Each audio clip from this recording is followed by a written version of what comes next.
Daniel Whitmore thought he was walking into a divorce. He believed he would leave that conference room with half of what he owned, his dignity in pieces, and a wife who had already moved on to a life she had planned without him. He believed the worst part of his morning would be the moment he signed his name, and that everything after would simply be the long gray business of starting over. He didn't know that the folder resting quietly on the table beside his lawyer's elbow, a plain thing with no writing on the tab, would turn the entire morning inside out. He didn't know that within 1 hour, the woman who had spent 7 years telling him he was small, correcting him at dinner parties, laughing at his frugality in front of her friends, would come to understand exactly how large he had become. And he didn't know that he would walk out of that room not as a man who had lost half of everything, but as a man who had finally, at long last, stopped pretending. Before we go any further, if stories about quiet people who finally stand up move you the way they move me, take a second to like this video and to subscribe, and tell me in the comments where in the world you're watching from. I always love seeing how far these stories travel, from one small room to another, across cities and oceans, to people who know exactly what it feels like to be underestimated. Now let me take you into that cold, glass-walled room on the 41st floor where a marriage was supposed to be carved apart, and where instead something else entirely came undone.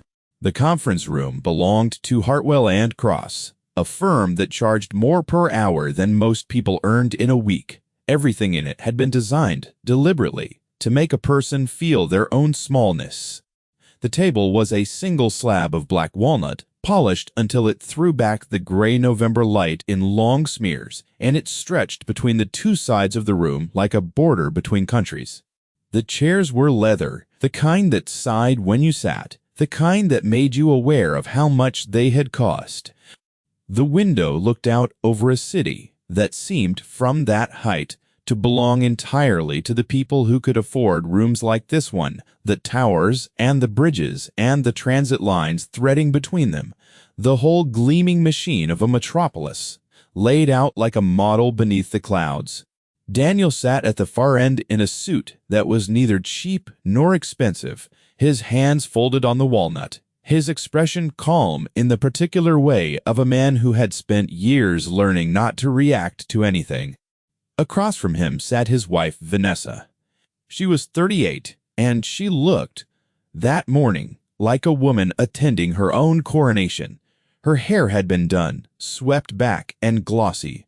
Her nails caught the light.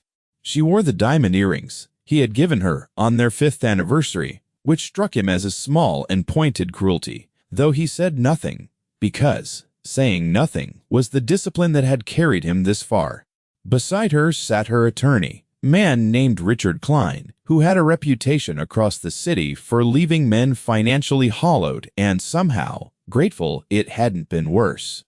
Klein had a leather portfolio, a heavy gold pen, and the relaxed confidence of a man who had already read the last page of the book he was holding and knew precisely how it ended.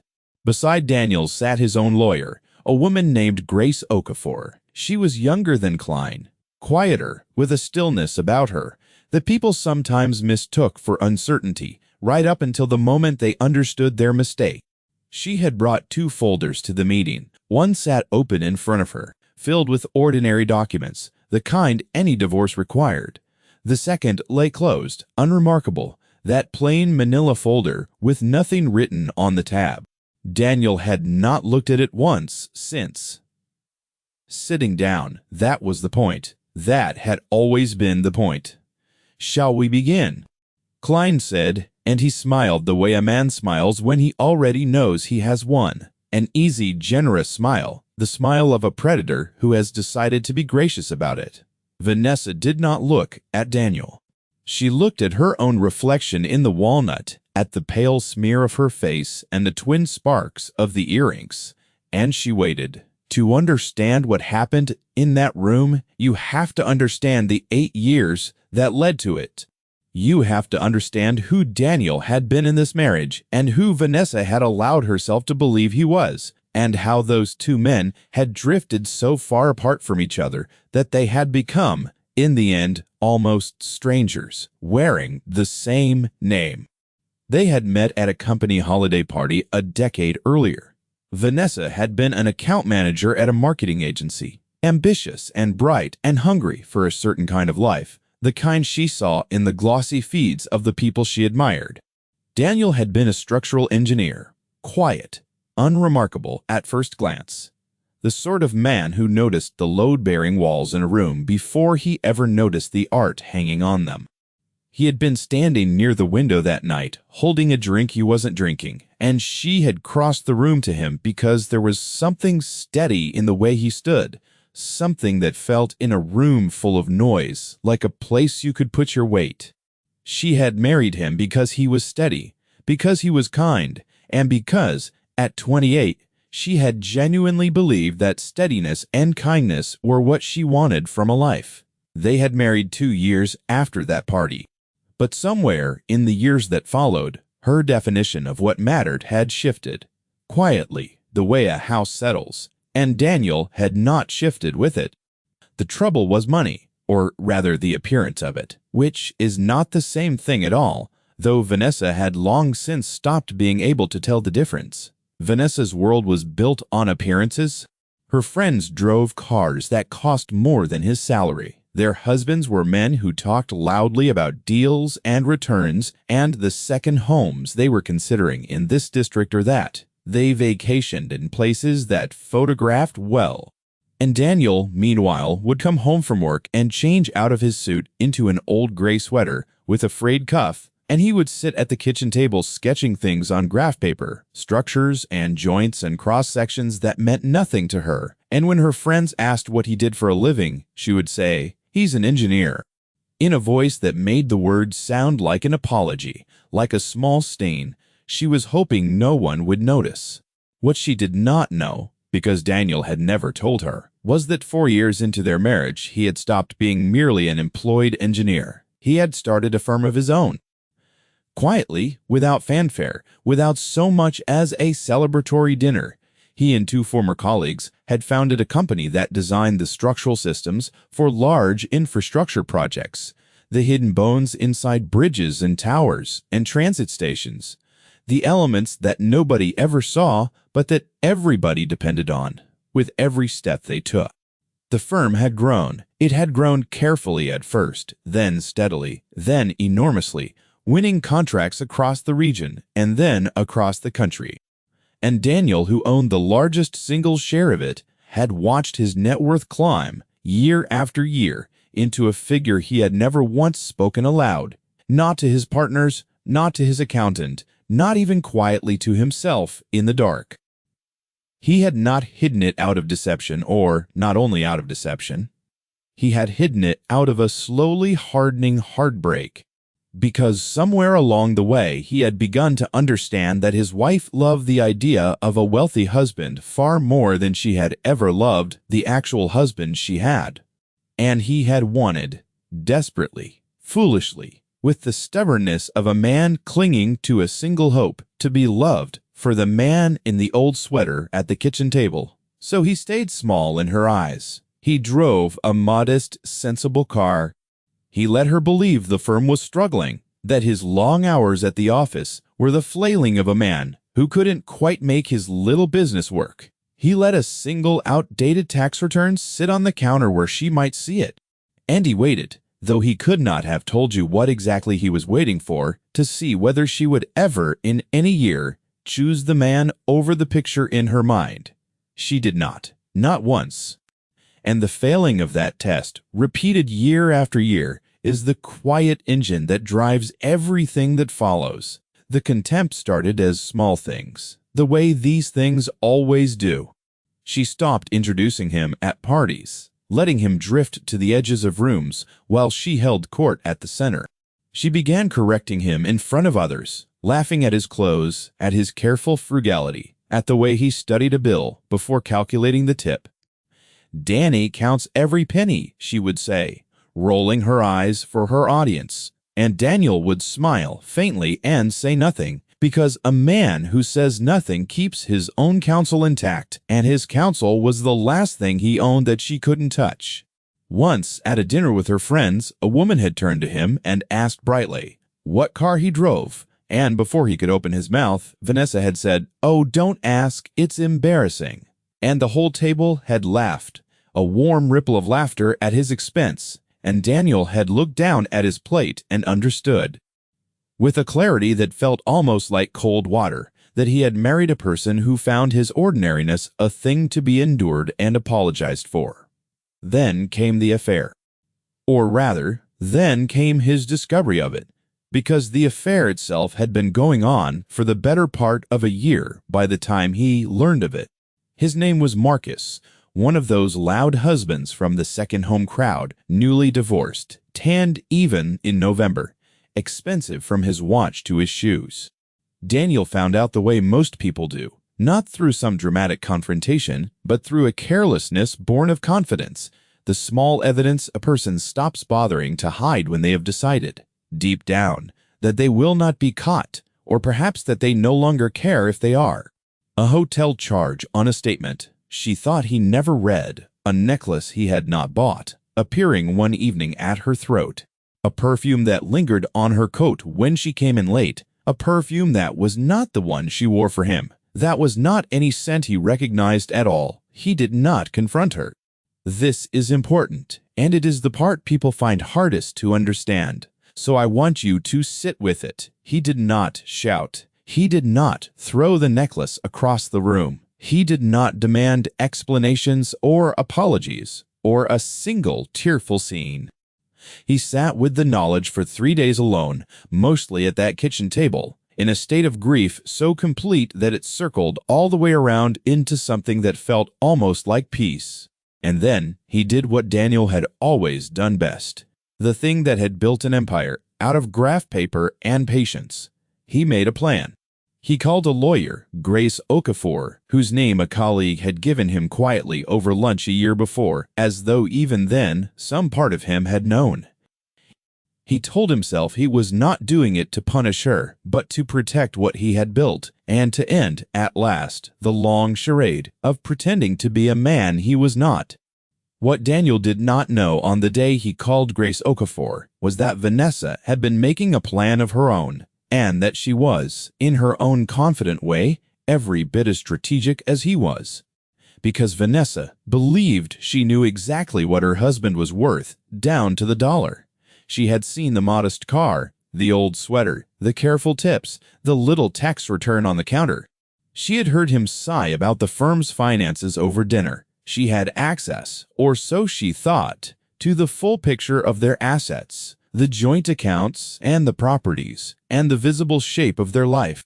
And she had calculated her way to a conclusion that pleased her enormously. She would file first, which meant she would control the story. She would frame him as the difficult one, the cold and withdrawn one, the husband who had emotionally abandoned her long before Marcus ever entered the picture. And she would take, in the settlement, everything of value, because in her mind, the things of value were a short and simple list, and she believed she understood every item on it completely. She had hired Richard Klein for exactly this reason. Klein did not lose. Klein turned men inside out for a living, and he did it with a smile. And Vanessa had told him, sitting in his office with total confidence, one leg crossed over the other, that her husband was a man of modest means who happened to own a small, perpetually struggling engineering firm, and that she wanted the house, the investment accounts, generous spousal support, and a fair share of the business, which she assumed to be worth almost nothing at all. Klein, who was thorough, who had built his reputation on being thorough, had asked her for documentation of the business. Vanessa had provided what she had, which was that tax return from the firm's second year of operation, the one Daniel had once left on the kitchen counter, the one that showed a company barely breaking even, all costs and startup losses, and thin margins.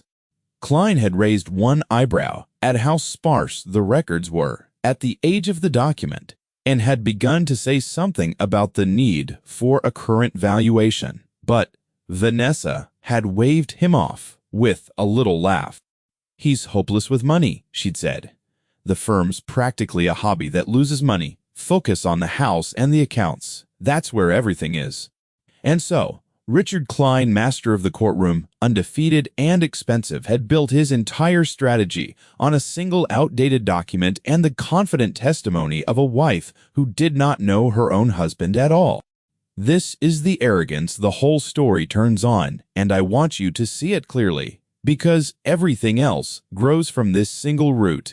Vanessa had spent so many years looking down at Daniel that she had never once, in all that time, looked at him clearly. She had mistaken his silence for weakness. She had mistaken his frugality for poverty. She had mistaken his patience for defeat and his stillness for surrender. She had built an entire future, a whole imagined life with Marcus in it, on the assumption that she was the powerful one in the marriage, the one who held the cards, the one who would decide how it ended. And she had walked into that conference room on the 41st floor, certain that the morning would be a formality, a public and satisfying confirmation of everything she already believed about herself and about him. Which brings us back to the black walnut table and the gray light and the two folders.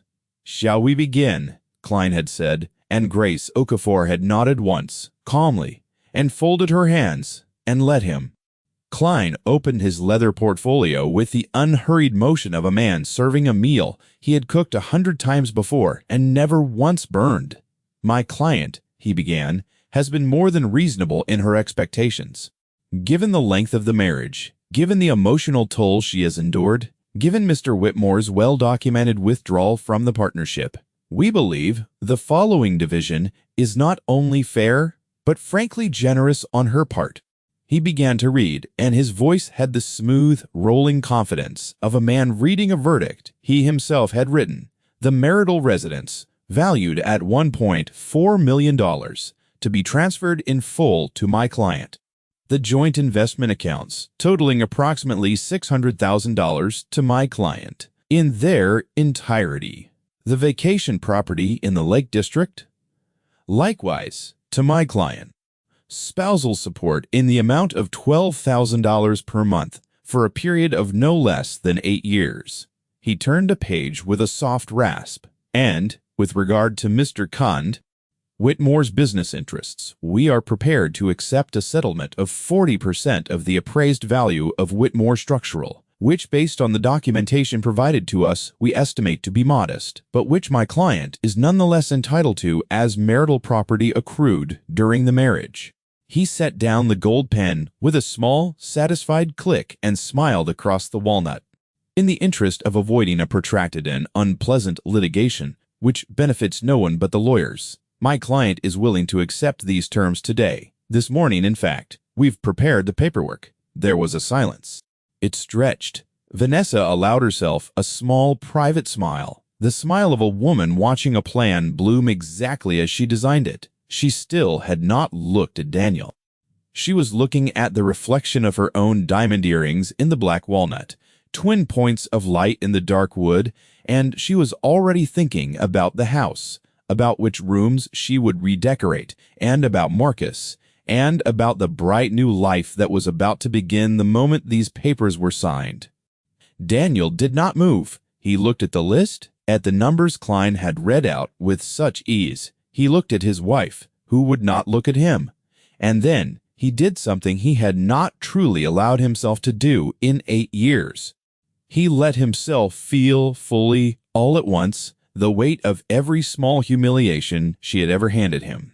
The dinner where she'd said his car was embarrassing and the table had laughed. The parties where she'd stopped saying his name, where he'd stood at the edges, holding a drink he wasn't drinking. The years of the old sweater and the graph paper and the long, patient pretending. He let himself feel every ounce of it, and then, deliberately, he let it go. Because a man who acts out of pain acts poorly, and a man who acts out of clarity does not miss his mark. He turned to Grace Okafor. His voice was quiet, almost gentle, the way a person speaks in a library or a church or at a graveside. "Show them folder 2." Grace Okafor did not smile. She was a professional, and professionals do not gloat. Not in a room like this, not with so much still to do. But something in the set of her shoulders shifted, subtly the way a chess player straightens when the opponent finally moves the piece she has been waiting for since the opening, the move that lets the whole board come alive. She slid the plain manila folder to the center of the black walnut table and opened it with 2 fingers. "And before my client responds to your proposal," she said, and her voice was even and unhurried, "I think it's important that everyone in this room is working from accurate information. Mr. Klein, I couldn't help but notice that your valuation of Whitmore Structural relies on a tax document from the company's 2nd year of operation. That document is nearly 7 years old now. May I ask whether you had access to any more recent financials before preparing your proposal?" Klein's smile stayed fixed on his face, but something behind it went very still, the way a room goes still just before a glass falls. "We were provided with the documentation available to my client," he said, and each word was placed carefully, like a man testing the ice ahead of him. "Of course," Grace said pleasantly. "Then, this may be new to you as well." She removed the first page from the folder and turned it so that both Klein and Vanessa could see it clearly across the width of the table. "This is the audited financial statement for Whitmore Structural for the most recent complete fiscal year, prepared by an independent accounting firm, one of the larger and more reputable in the country, and filed with all the appropriate authorities. As you'll see if you look at the top line, the company's annual revenue is not what one would call modest.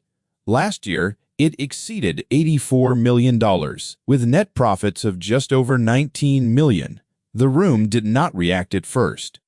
Numbers that large take a moment to travel the distance from the page into the mind, and the mind resists them because they do not fit the shape of what it already believes.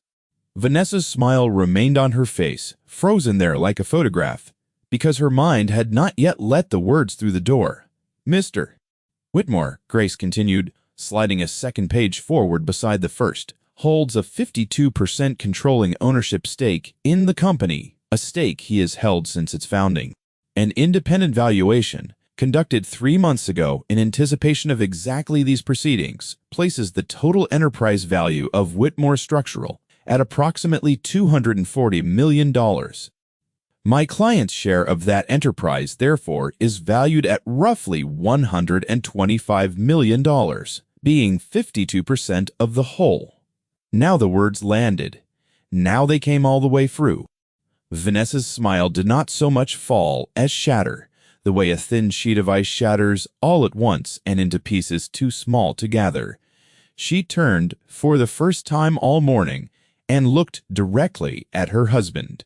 She really looked at him, perhaps for the first time in years. At the man in the ordinary suit with the folded hands and the calm, sad eyes.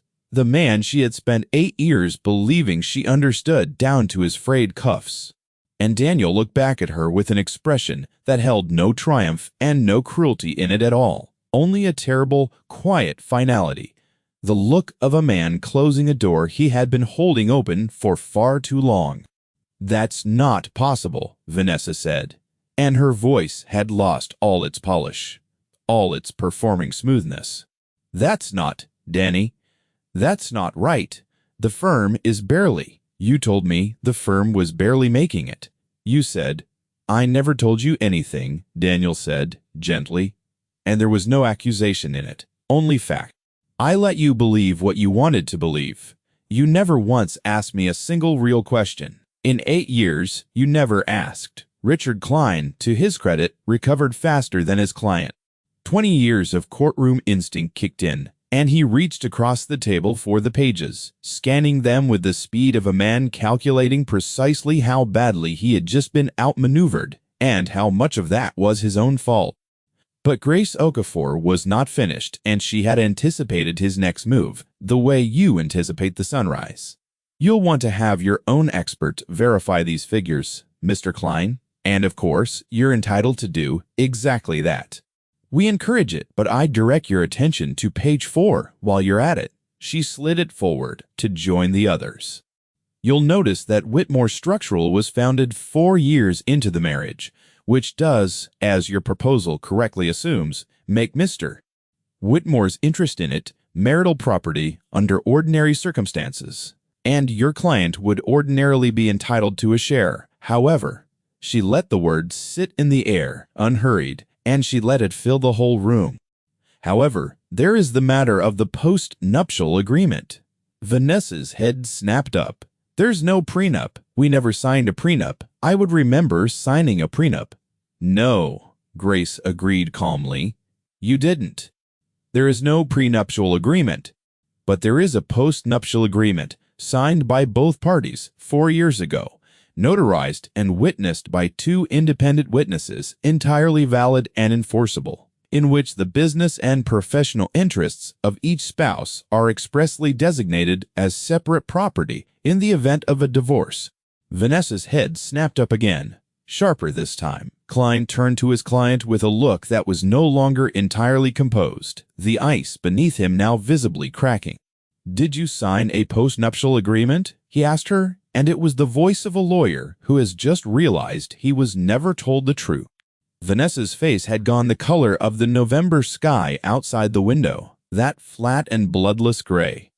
And this is where the second thread of the story pulls tight, because the truth was that yes, she had signed it, and she had forgotten she had signed it, and she had forgotten, precisely because, at the time, she had believed, with total certainty, that it protected nothing worth protecting. 4 years earlier, Daniel had brought the document home one evening. He had presented it plainly, without ceremony, laying it on the kitchen table between them. He had said that as a business owner he wanted to protect the firm, and to protect her as well, and that the agreement simply designated each person's business or professional interests as separate property, hers and his alike. Vanessa at the time had thought the whole thing was hilarious, almost sweet in its absurdity. She had a job, an ordinary, salaried job, not a business. And his little firm was barely breaking even, or so she believed. So what on earth was there to protect? She had signed it without reading it carefully, without reading it at all really, scrawling her name at the flagged lines while half watching something on her phone. She had laughed to her friend on the phone that very night, in the next room, that Danny wanted a fancy legal document to protect his failing little company, as if there were anything in it worth a lawyer's time. She had, in her contempt, laughing, signed away her claim to the one thing that would have made her wealthy beyond anything she had imagined. Daniel had stood in the kitchen doorway and watched her sign it. He had heard her laughing through the wall a few minutes later, and he had felt, that night, the last small flame of hope in him gutter and go quiet. Because a wife who loved him would have looked at the papers and said, "We don't need this. We're partners. Whatever's yours is ours." And a wife who did not respect him signed it without reading, laughing, because she could not imagine he had ever built anything worth a postnuptial agreement at all. He had gotten his final answer that night in the sound of her laughter through the wall, and he had folded it carefully away in his mind, along with the signed document in its drawer, and he had waited, still not knowing exactly for what. "You signed it," Klein said, very quietly, to Vanessa. It was not a question. It was a verdict. "I didn't. I did. But I thought it was. He said it was just to protect the firm, but the firm was nothing. He told me the firm was nothing. Everyone knew the firm was nothing." She was talking faster now, tumbling over her words, and the polish was entirely gone. And for the first time in the entire marriage, Daniel was watching his wife lose control of a room rather than command it. It was not a thing he enjoyed. It was simply a thing he had known would come. "The firm was never nothing," Daniel said. "It was everything. I built with my own hands while you were embarrassed to say my name at your own dinner table." The temperature in the room had changed completely. Klein was no longer the master of the meeting, the undefeated, smiling predator. He was a highly paid professional who had walked confidently and blindly into a trap laid with quiet precision months in advance and, who now had to sit and absorb the fact that the settlement he had read out with such ease was never going to happen. Not this morning, not in any court. He set down the pages slowly. He removed his reading glasses and folded them. He looked briefly out the window at the city, at all those towers and bridges that firms like Daniel's held up from the inside, and then he looked back at Grace Okafor with something that was almost, but not quite, respect. "I'll need to review these documents thoroughly," he said, and the confidence had drained entirely from his voice. "Of course you will," Ray said. "We've prepared complete copies for you. Everything you see here. And I should add, in the interest of full transparency, that we are not proposing to leave Mrs. Whitmore with nothing.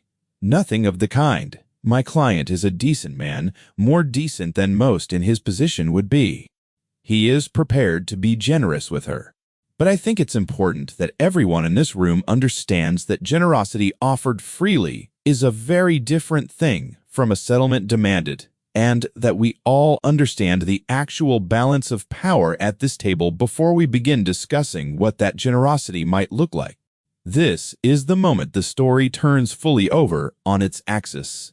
For the entire meeting and for the entire marriage before it, Vanessa had believed she held the power. She had walked into that room to take, and now she sat small in the great sighing leather chair that had been built to make people feel small, understanding at last, in the plainest and most inescapable terms, that the man she had diminished for 8 years had been all along quietly the largest person in every single room. Daniel let the silence do its work for a long moment, let it settle over everyone like snow. Then he spoke, and he directed his words not to the lawyers, but to his wife across the length of the black walnut table, because there were things that needed saying, and only the two of them could truly hear them. "For 8 years, he said, I let you believe I was less than I was. I want you to understand that I'm not proud of that. I'm not standing here thinking I did something clever. I let it happen because I wanted, more than I have ever wanted anything in my life, to find out whether you loved me. Not the house, not the accounts, not the version of a husband you could show off to your friends. Me. The man at the kitchen table in the old sweater. And every single year, I gave you another chance to choose him, and every single year, you chose the picture in your head instead." Vanessa's eyes had filled with tears. Whether they were tears of grief or of fear or of the particular horror of a person who has just, in 1 hour, understood the full size of her own mistake, it was impossible to say, and Daniel found, somewhat to his own surprise, that he no longer needed to know which it was.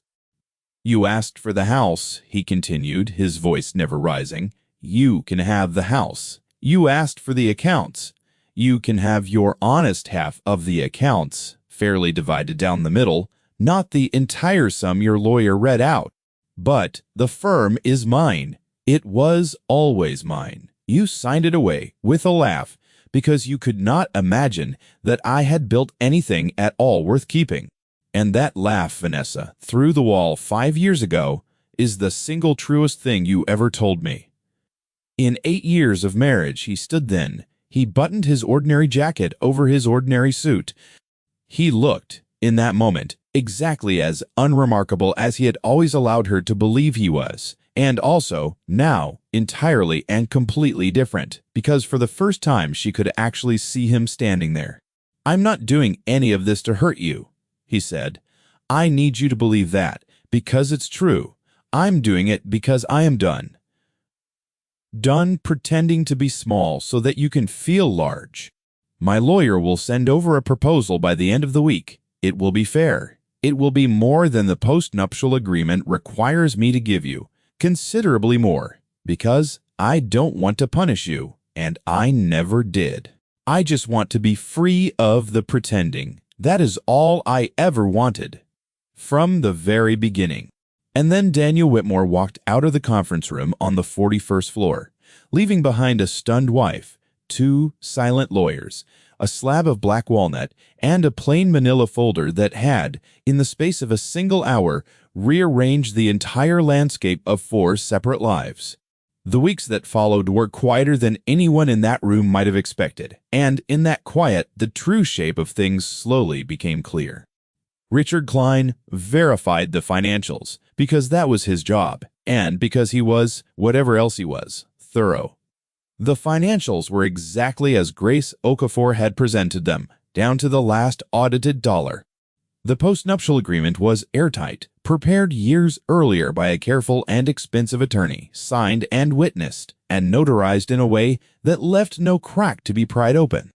Klein advised Vanessa in the flat and clinical tone of a physician delivering a diagnosis with no good options that challenging the agreement would cost her a small fortune in legal fees and would, in his professional opinion, almost certainly fail.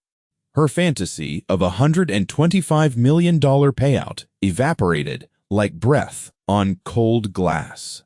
What remained was the settlement Daniel had offered, which was exactly as he had promised, fair, and which was, as Klein privately admitted to her, considerably more generous than any court in the country would have compelled him to give.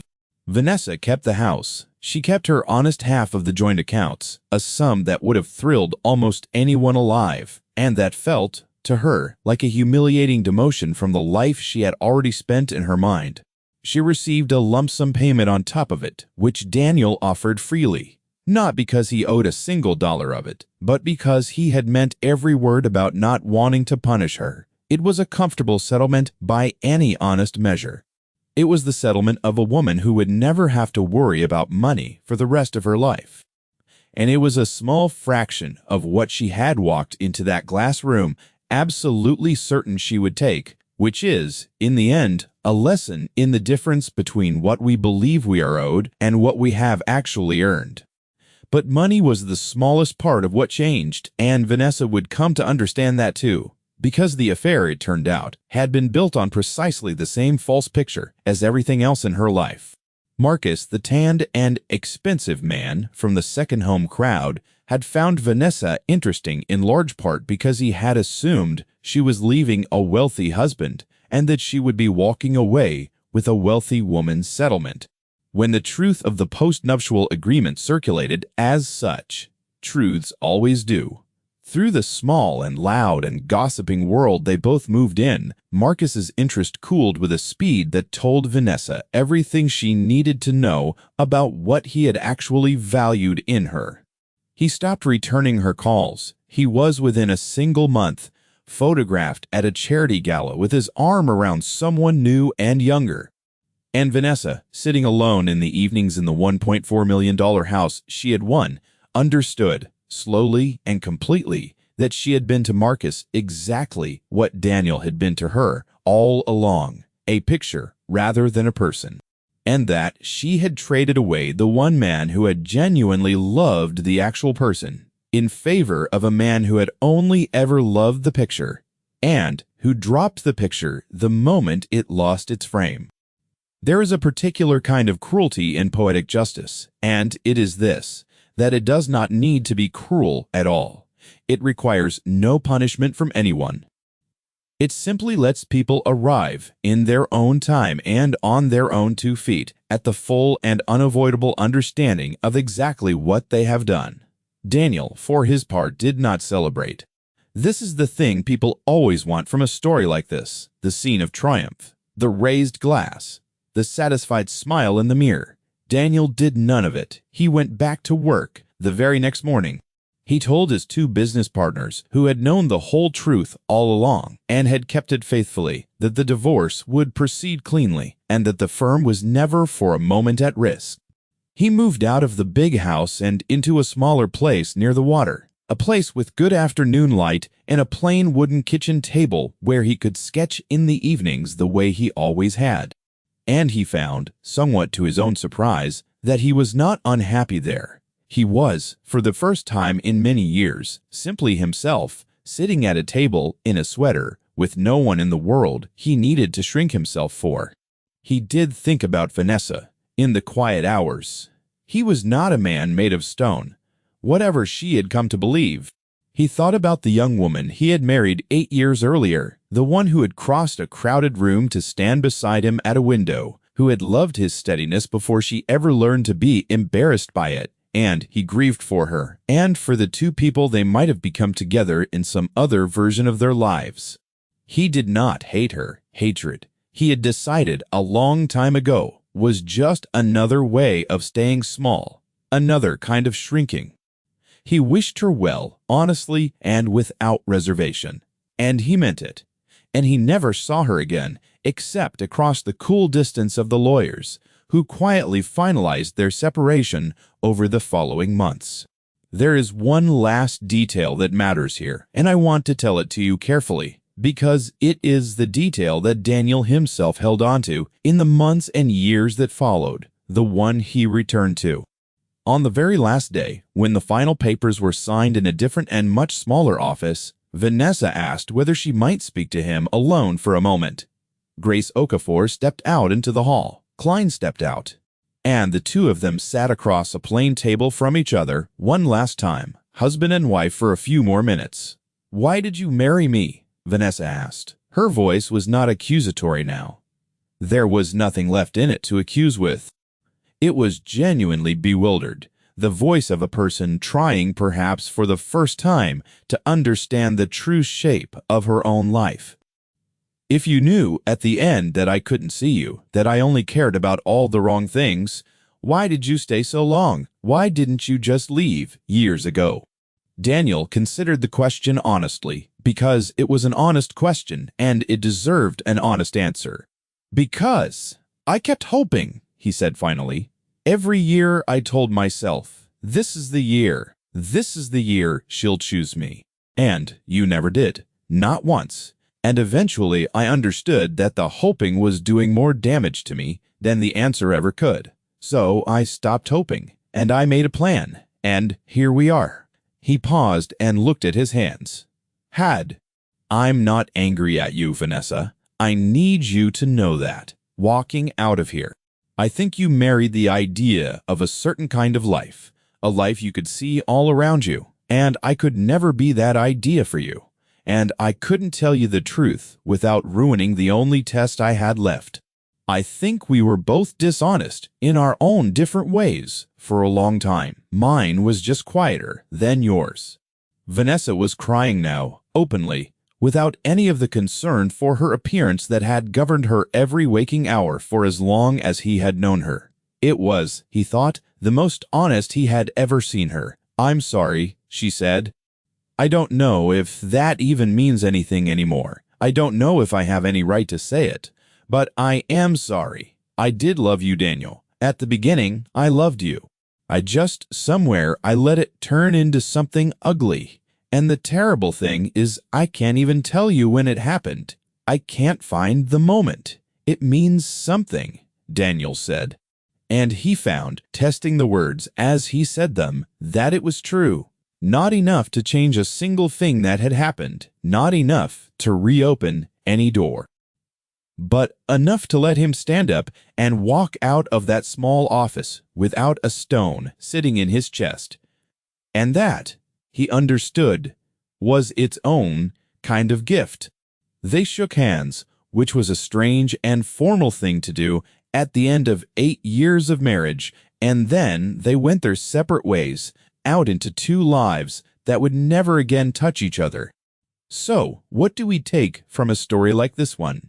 What was it that Daniel understood in his bones, and that Vanessa learned only at the very end, and only at enormous cost? I think it comes down to this. The world is full of people who measure others entirely by the surface, by the car in the driveway, and the cut of the suit, and the size of the tip left on the table, and who mistake a person's quietness for a person's smallness. And the world is equally full of quiet people who have decided, out of pain or humility or simple weariness, to let themselves be underestimated, to let others believe whatever is easiest for them to believe. And what Daniel understood and what he acted upon with such extraordinary patience is that being underestimated is not at all the same thing as being powerless. Sometimes, in fact, it is the single greatest power a person can hold, because the one who underestimates you will show you, freely and without ever suspecting it, exactly who they truly are. And they will do it precisely because they cannot imagine that you are watching them clearly the whole time. Daniel did not win because he was rich. The money was never really the point of any of it, and if the only thing you take away from this story is the shock of that folder and those enormous numbers on the audited page, then you have taken the smallest and least important part of it. Daniel won because he refused, through it all, to become cruel. He won because he held onto his dignity through 8 long years of quiet humiliation, and because, when the moment finally arrived to reveal himself, he did it without a single word of gloating and without an ounce of malice. And then he turned around and offered the woman who had wronged him more than he owed her. That is the entire difference between revenge and justice. Revenge wants, above all, to hurt. Justice simply wants the truth to be seen, plainly and completely, and then it steps back and lets the truth do all the rest of the work on its own. Vanessa learned, at a cost she will be paying quietly for the rest of her life, that respect cannot ever be demanded, and that appearances, no matter how beautiful, cannot be loved back the way a person can. She learned that the man she had been embarrassed to name at her own dinner table had been worth more, in every single sense of that word, than the glittering picture she had spent years chasing. And she learned all of it standing in a beautiful and expensive house that had suddenly become very large and very empty and very quiet, which is perhaps the most honest and patient teacher there is. And Daniel learned something too, which is that a person can pretend to be small for so long, for so many years, that he begins to forget he was ever allowed to stand up straight at all, and that the very moment you stop shrinking yourself for people who never once deserved your shrinking is the exact moment your real life quietly begins again. He didn't need that folder to prove that he was worth something. He had always known it, in the private country of himself. He simply, finally, stopped needing anyone else in the world to know it too. That is why, when I think about that gray morning on the 41st floor, the image that stays with me is not the shattered smile, or the shocked and silenced lawyer, or even the enormous numbers printed on that audited page. It is the quiet man in the ordinary suit, standing up slowly, buttoning his plain jacket, and walking, without hurry, out of a room he no longer had anything left to prove in. So let me leave you with a question, and I really do want your answer down in the comments because I read them. Have you ever been underestimated by someone who was completely certain they had you figured out, all the way down to the ground? Have you ever had to be quiet and patient and dignified while someone made you smaller than you actually were, day after day? And when your moment finally came around, as it so often does, did you choose revenge or did you choose justice? I truly believe there is a world of difference between the two, and I think Daniel understood that difference all the way down to his bones, and I would love to know whether you understand it too. If this story moved you, if it reminded you that the quiet ones are so often the strongest people in any room, do me a small favor and hit that like button and subscribe so that you don't miss the next one, because I have many more stories like this coming your way, stories about patient people and arrogant people, and the beautiful, terrible, unforgettable moment when the truth finally comes all the way out into the light. Tell me in the comments where in the world you're watching from. Tell me honestly what you would have done in Daniel's chair. And remember, the next time someone underestimates you, that they may just be showing you exactly who they really are. Let them. Let them believe it. And then, when the moment is finally right, quietly, calmly, without a single cruel word, show them folder 2.